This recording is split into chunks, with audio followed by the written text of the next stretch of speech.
Hi everyone, I'm Hita Unnikrishnan. I am an assistant professor at the School for Cross-Faculty Studies at the University of Warwick. I'm also visiting faculty here at Azim Premji University. I'm here to talk to Dr. Meera Iyer, who is the convener of the Bengaluru Chapter of the Indian National Trust for Art and Cultural Heritage. And Meera and I have known each other for quite some time, from when I was a PhD student. Where I did a few of those walks based on some of our research on the Sampangi Lake in Bangalore. And we've also collaborated on this book that Meera brought out called Discovering Bangalore. So Meera, I'm really happy that you're here. And I think I'd like to start this conversation by asking you a little bit about this transition that you made. So from what I read about your work, you hold a PhD in forest ecology, and then you've now moved into cultural heritage full time. So what was that motivation? What got you out of looking at forests and restoration and so on, and then into the cultural heritage space? What is the motivation for that? So first of all, thank you, Hita, for having me over. I wouldn't say I got out of forest ecology, okay, because my heart is still there in forest ecology. But for me, I don't see it as being like very, very different, because whether I'm looking at natural heritage like forests, or whether I'm looking at cultural heritage, these are things which we have. These are things and places, buildings, objects that we have got from the past and which have some value to us today. And I think are likely to have value for future generations as well. So it was more like a lateral shift. It's just a different kind of heritage, moving from natural to cultural. So it's not really, I don't see them as being all that different. Really. Yeah. But what was the motivation to work in that space, really? So when I came to Bangalore after my PhD, which was a little over 20 years ago, I was a bit appalled at the fact that, to me, it seemed like there were not many people working in the space of cultural heritage, not many people paying any attention to the built and cultural heritage that Bangalore had. There were lots of people working in the space of natural heritage, very actively working to restore lakes, working on street trees and urban ecology like that, even though it may not have been called urban ecology at that point. Like, I don't think there were actually people calling it that. But it seemed to me that there weren't enough people who were actually concerned and working to preserve built and cultural heritage. So I thought that maybe, let me see what I can do there. So that's how I really got into it. But also, see, I have like two of my great passions are, of course, forests and ecology. But from the very early days, from when I was in school, I've also been really, really interested in history. And so it just came together. Yeah, it's sort of like how I ended up doing a bit of history in my PhD as well. Random conversation with Harini during discussing my PhD, where I said that I love history. And she goes, yeah, let's have history in your thesis as well. But what surprised me really through all of that engagement with history was how much of history is visible in the city of Bangalore, but often unknown to the people who commute every day to various places and so on. And I thought that was something that really, it was striking about the city, really, right? Like, there are places of history that you go to, like museums or the Vidhan Saudha and places like that are part of tourist, spaces, or the older temples, Kadumaleshwara or whatever. But those little inscriptions, those little sati stones, those were the ones that really caught my interest. So I think there are two things here. One is, like you said, people don't notice them. There's this term plant blindness. Similarly, there's a thing which I think is like heritage blindness. You don't really see it when you're just, driving to the office every day. The other thing that's linked to this, I think, is that people are so attuned to looking at history as something monumental, something out there, that they may be living in a house which is 150 years old, or they may be walking past like an inscription or a sati stone, and it doesn't strike them as being historical, of historical importance or significant in any way, So I think both of these things are what contribute to this idea of this mindset that some people have, that Bangalore has no history. Because it's not celebrated here the way it is, say, celebrated in Mysore or Delhi or wherever, no? Because we're not a city of monuments, let's face it. We have just a couple of monuments which qualify as historical buildings and heritage as the way most people think of it. But then actually we have so much of living heritage in the city. Like we're going to schools which are built, which are housed in buildings which are more than 100 years old. We're walking past temples every day. We are walking through flower markets. All of this is heritage, no? Yeah. And that's constantly being made. Constantly being made, yes. Constantly being used, constantly being, just like a dialogue, no? That's always happening. Yeah. So I guess that brings me to really this thing of what is heritage according to you, right? As in, when you think of heritage, most people come with certain visions of what it is. So I think I'll go back to what I said earlier, which is that to me, now this is like a personal definition. Like there are so many ways that people define heritage, but I think a couple of things which you will find in all versions of a definition, and which is also there in what I think of when I say heritage, is something that we have got from the past. So it is something that is not created by me or today. It is something that we have inherited and which has value, right? So I think it's important to also look at the difference between history and heritage. Something can be, okay, let's take an example of a megalith. This is on like top of my mind right now because we're working on a site called Redefining, which is a site full of like more than 1,000 structures, all of them funerary monuments. Okay, so megaliths. Yeah. When you take someone to Redefining with no background, right, with no knowledge of what they're expecting to see, they will go there and say, there's a pile of stones. But if you tell them this is like so old and this means this and this is what we can learn from it and how did the people live and what was the social organization, then you see it with different eyes, right? So what is that? That's like a value I'm giving today. So heritage comes from a value that is there in the present. It's not inherently there always. Yeah. So there is a meaning to that which I'm giving today, which is what makes it special. Yeah. So, and then this is something that, I mean, I was attending some workshop probably a few months ago, a week ago, something. And the focus of that workshop was on untranslatable urban concepts that often get homogenized when you bring them into English. But, they have particular situated meanings in the landscapes that they occur. And one of the things that we were talking about was this idea of ruins. And how in the Western world that is often, a pile of stones that is old, maybe derelict to a certain extent or restored, but the rest of the meanings around that are often stripped away when you think about those kinds of structures. I mean, and that is with exceptions, of course. If you go to the Scottish Highlands or the Irish places like that, some of the meaning does come back, but when you homogenize it into English, it just becomes old, something old. But then all of these spaces are imbibed with other kinds of values, like sacred values, that people are just, you're there, you're going to that place and you build a relationship with that place. Graffiti, for example, all of those kinds of things which add value in the present. And it just sort of resonated with what you just said about thing. But that also leads me to some of the work that INTACH has been doing really with signages, making something more visible to people and creating more visibility to heritage in a certain sense, or allowing people to engage more meaningfully with heritage. Yeah, so that's one of the core mandates that we have at INTACH, which is that we really want people to get excited about things the way we are excited about it. Right? So because we think that if you know about a place, like an inscription, like you mentioned earlier, that you're walking past every day, if you know what it says, then immediately you have a different relationship with it than when you didn't know anything about it. And the minute you have a different relationship with it, there's a sense of belonging. Like you feel like, you have a connection with it. You have an emotional connection with it. You have almost a sense of ownership. That's what we're aiming for, because when you have that sense of ownership, then you're going to do things for it. You're not going to stand by when someone comes and says, let's remove it or let's demolish this building or whatever. There's that sense of ownership and caring that comes when you know and understand something about a place, a building, a city, a person, a street, whatever. So that's what we're trying to foster through all our public engagements, whether it is the heritage walks that we do in different parts of the city or the signages that we have worked on in a few different places.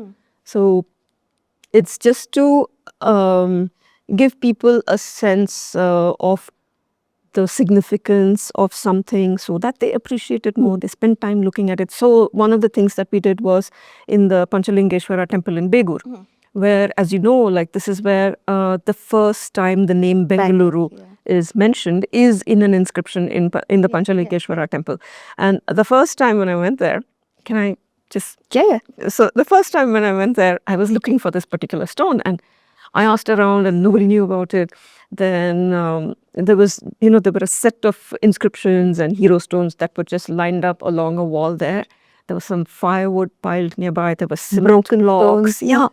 And there was one stone with one dirty cloth on it. And I was like, oh God, like, which is this? Is it here at all? And I called a friend who was an epigraphist and I said, describe the stone to me. And he said, it's like this, it measures this much by this much. Turns out it was the one with the dirty cloth on it. Okay. So, I mean, it was interesting. It was a little sad that nobody there really knew which stone and why we were so excited about it. So that's why we decided that we had to, A, give it some prominence, and B, tell people about it, right? So, yeah. So what goes into that, into making these signages really? What kind of research goes into it, behind it, or and then how do you then take it into the public interface? Because thing is, we do a lot of these research kind of things around the place, but getting it into the public domain is another art in itself altogether.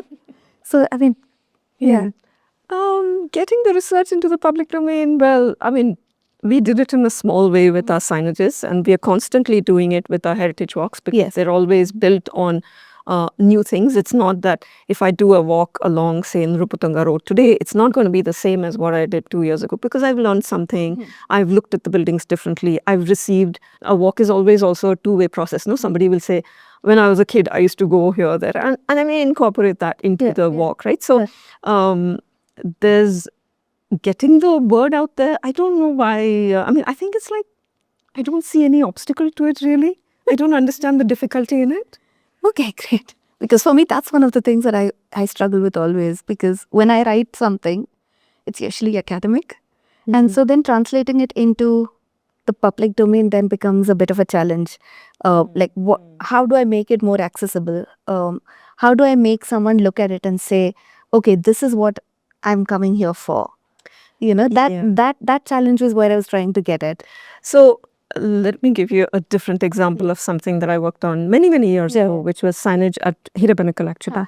And as you know, the site it's a spectacular site with all these megaliths, which are between 2,000 and 3,000 years old. How do you convey that sense of wonder there? Yes. So one could start talking about like how old it is, and one could start saying like why this is significant. But one of the ways we approached this was to say, you're walking in the footsteps of ancestors, you know? So, and I think we followed it up with something like who walked here 5,000 years ago or 3,000 years ago, whatever, something like that. Yeah. So I think it's the idea is to convey a sense of wonder, or depending on the place. A sense of you want to get them to appreciate like what is the unique aspect about it. Why is it significant? You want them to say, you want to provoke that wow moment, you know? Yeah. And how has the response been to this? As in, do you feel people are engaging more when you have these kinds of signages placed? Like at the Bego temple. I remember going there and seeing exactly that stone with the dirty cloth on top of it. Yeah. So it's, I have to say, it depends. So for our walks, we've had a huge response. And I would say that from the time when we started our walks in 2008 till now, there's actually been a very, the audience that engages with us during our walks is very, very different. 2008, when we started, there were people who had no idea at all about the history or heritage of the city. Today, when we get people on the walks, they already know a lot about the place. And there's a lot more awareness and engagement with the buildings, with the history, with everything. You know, people know that, okay, there was a cantonment and the city part of it. Whereas earlier, people didn't even know things like that, which today we'd consider pretty basic. So I think that level of engagement with heritage has increased, at least in terms of walks and also with the book. The book has had a fantastic response to it. Like people are even today writing and asking. How did that come about, the book? It was actually thanks to Harini. because Harini had joined us on a walk in Shivaji Nagar, and then she said, "Have you thought about putting all of this together as a book?" And that thought just stayed in my mind. Harini, no? Yeah, it is. So Yeah. I mean, that was a long time ago, and it took some time for us to get around to doing it. But she was the one who planted that seed. Because I think I met someone, I think this visit itself, someone who told me that there's this fantastic book on Bangalore. I've done some of these walks. I have to do more of those walks.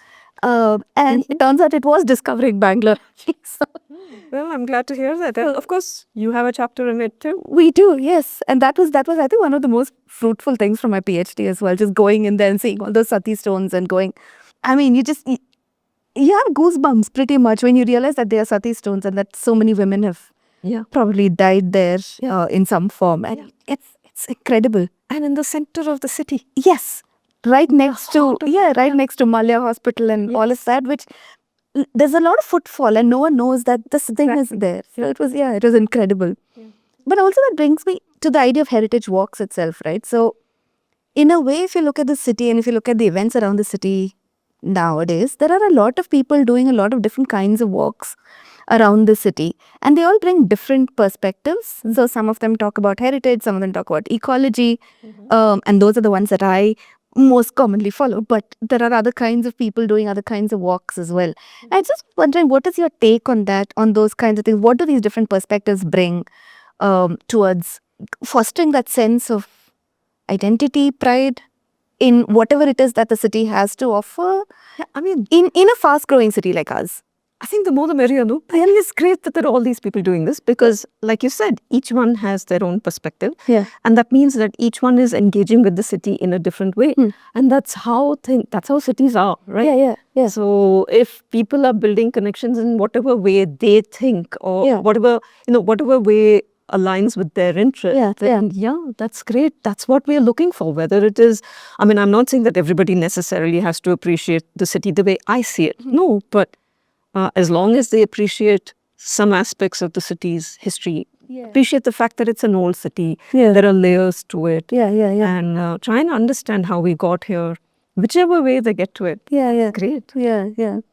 I mean, it was just fascinating to see because when we started doing those walks, like I think I had done a couple of them with you around the Sati stones that we mentioned around Sampangi Lake.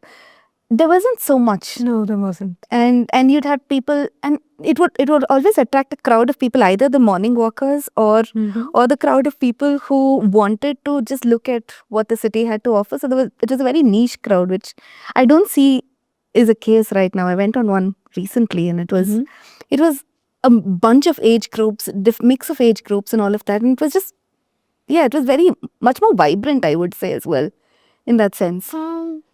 Yeah, so there is a huge diversity in the kinds of people who come for the walks. Yeah. That's true. I think that also brings me to this thing that you were talking about, living heritages and so on, because in a way, these people who come to walks are engaging with heritages in different ways.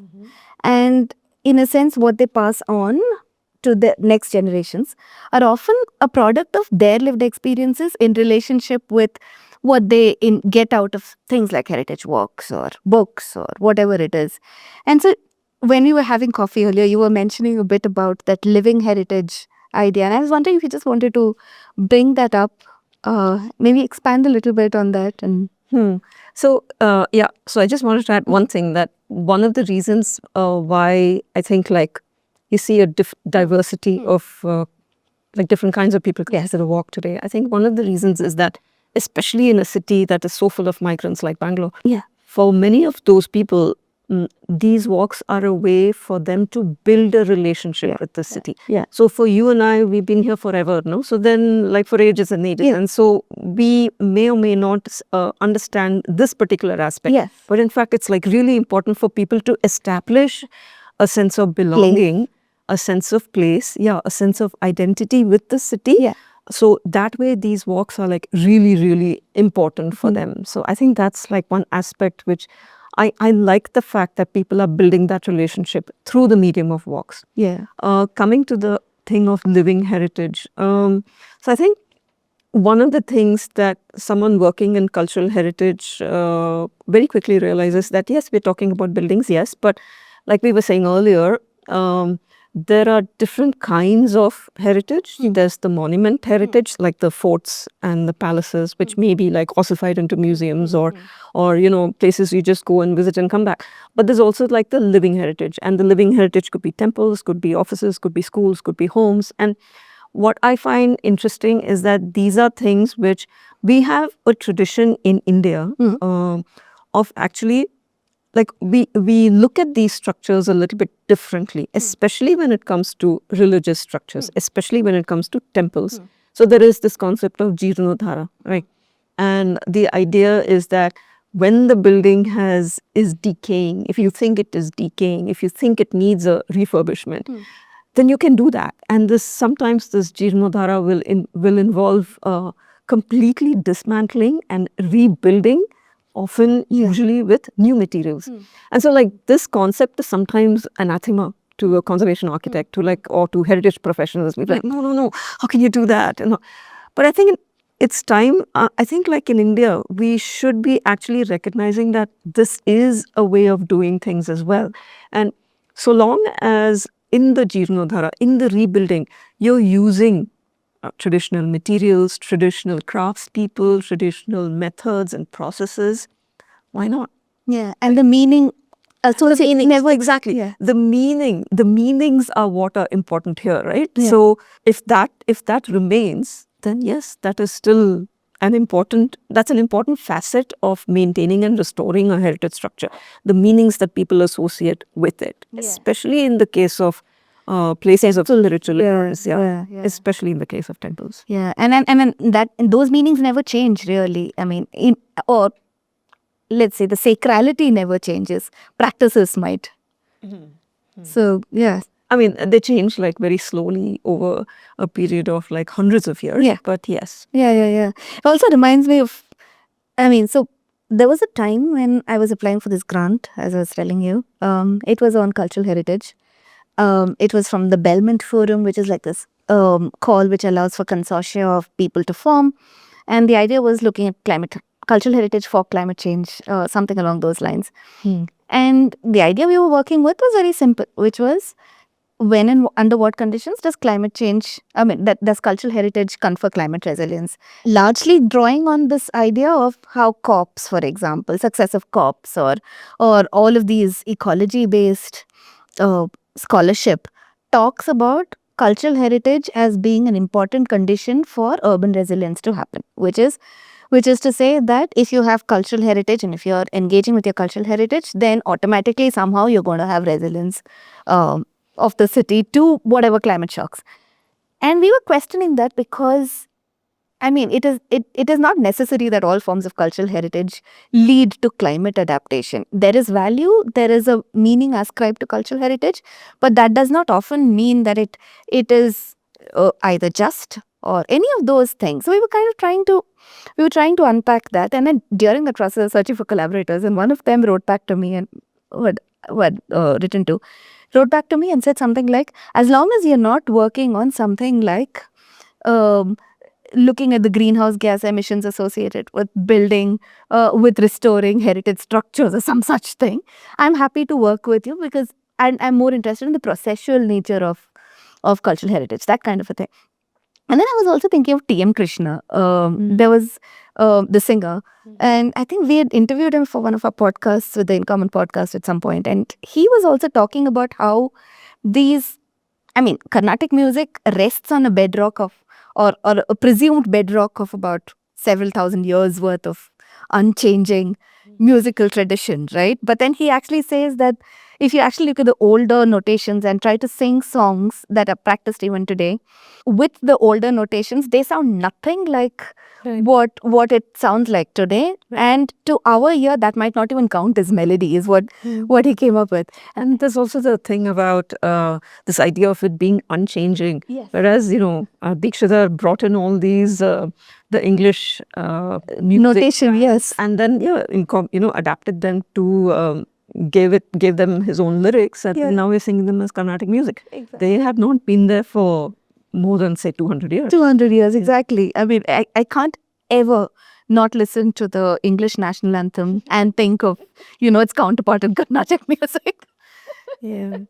But yeah, so I think where I was going with all of this is this fixation with heritage as something that is unchanging, this fixation with heritage that is immovable, Yeah. and how a lot of mainstream ways in which calls come out for heritage making or any of those kinds of things seem to work around those ideas of immobility, of ancientness. So this idea of prioritizing something based on how old it is. Yeah. Right. This is something that also has been in India, and I think it's actually like an important concept. Yes. But then it's been with us in India for a while. So, for instance, we've been working at INTACH on the temples in Belur, Halebeedu, and Somnathpura. We worked on the nomination dossier to have them declared World Heritage, right? So, if you've been to the temple in Belur today, when you go there, you see the main shrine, and you see the Kapechani Raya, and you see some like that. It's a second shrine. We're in there itself. And there's another shrine at the back. But if you had been there, say 100 years ago, that complex was so full of structures. And then sometime in the 1930s, the Mysore Maharaja's administration, they decided to clean up things. Okay, so they removed things which had been added to that complex over the centuries, and they decided to retain only the authentic Hoysala things.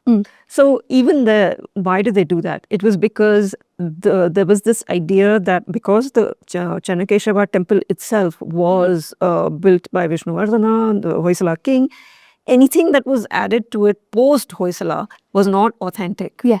Right. So I find this idea really interesting. Like, why do we have to on what basis are we deciding that that is authentic and not something else, you know? Yeah. Or like when you go to the temple in Tanjavur, the Brihadeshwara temple, so much of Nayaka period paintings and Maratha period paintings are there. And we're like, oh yeah, no, that's Maratha. No, that's not. That is Chora.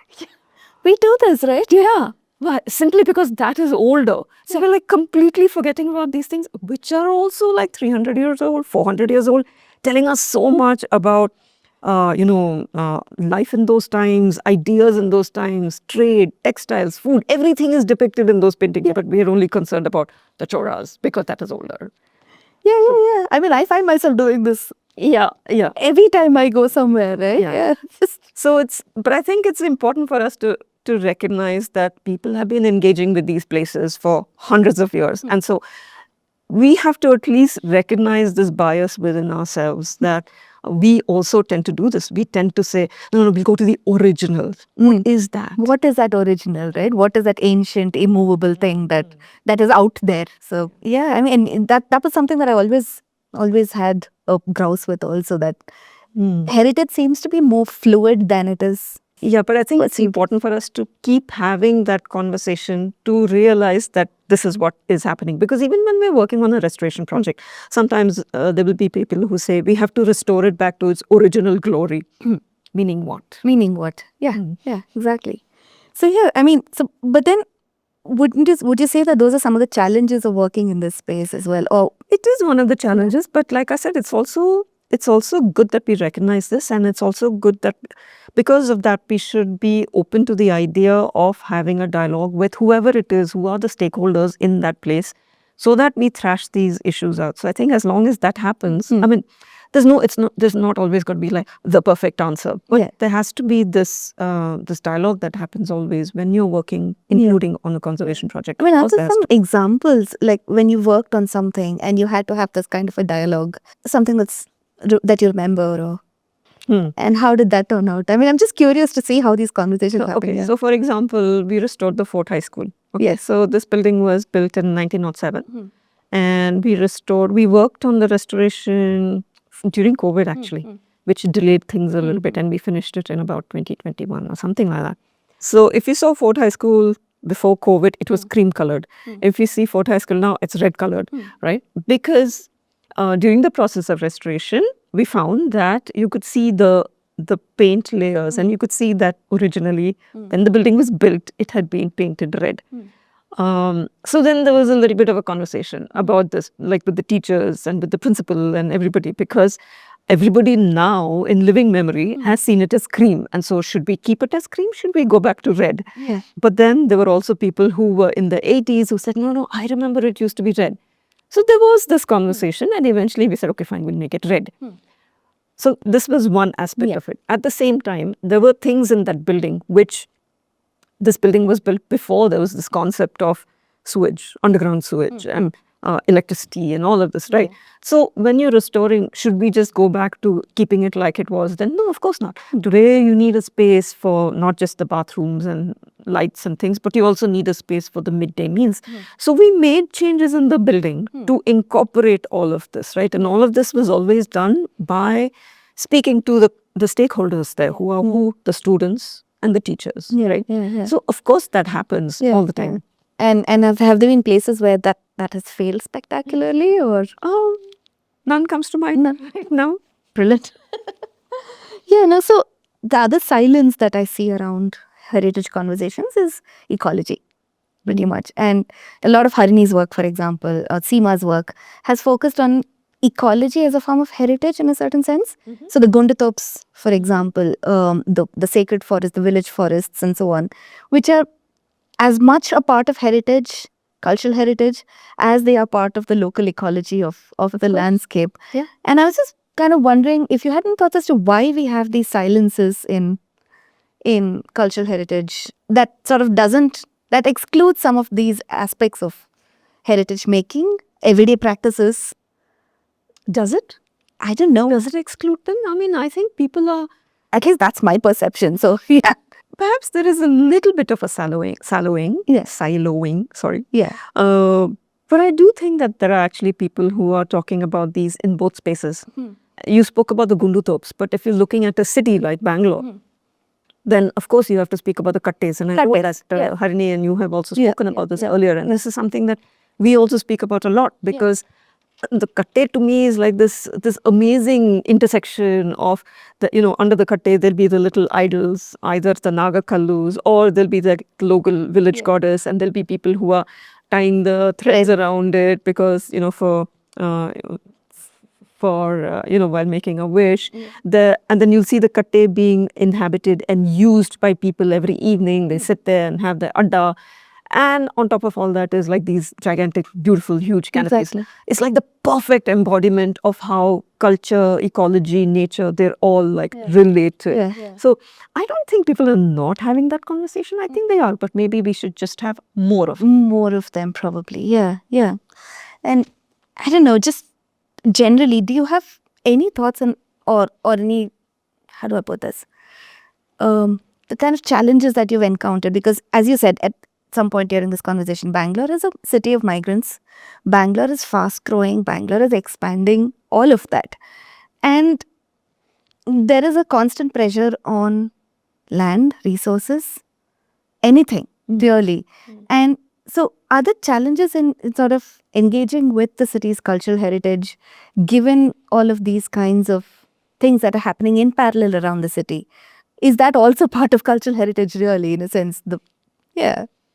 Yeah, so I think one of the challenges is the fact that living heritage is not really recognized as heritage. Right? So living heritage is seen as something dispensable, as something that's unimportant. And in the context of Bangalore, let's face it, it's not economically important. Right? So for us, that is like the major challenge that we face of where everything needs to now be shown in terms of like a money value, a rupee value, a figure, like how valuable is it? And this, I think, is antithetical to the very idea of cultural heritage. You can't put a money value to everything. I'm sorry. Sometimes you're looking at a quality of life issue and not necessarily just economic value, right? So I think that is the major challenge that we have in terms of getting people to appreciate and value cultural heritage. And do you have any strategies that you've employed to get around that challenge? No, just talk about it a lot. Just talk about it a lot. So I think before we close, no. So there are plans of trying to see if we can do something like you have in ecology, where you have methods of actually arriving at some sort of a figure. So like using contingent valuation or whatever, So there are plans of maybe trying out something like that, because I don't think that has actually been done in Bangalore. I don't think it has been done in India, to the best of my knowledge. So it would be good to just try and see where that goes. Yeah, I'm skeptical of it, but Yeah. as in, you've got a temple which has got so much value to people around it. How not you put a measure on that? I mean, it's just Yeah. Or a katte, for example, right? There's a place where people gather. There's a place where they have conversations. Like you said, there's so much going on around that space. Or like a flower market. Or like a flower market. Or a street. Yeah. A streetscape. Yeah. Those are like really challenging things. Exactly. Thanks so much, Meera. But is there anything else that you'd like to talk about around heritage that we might not have touched upon? No, I think this is fun. Yeah. This is good. Okay. So thank you so much for joining us today. It's been lovely. My pleasure.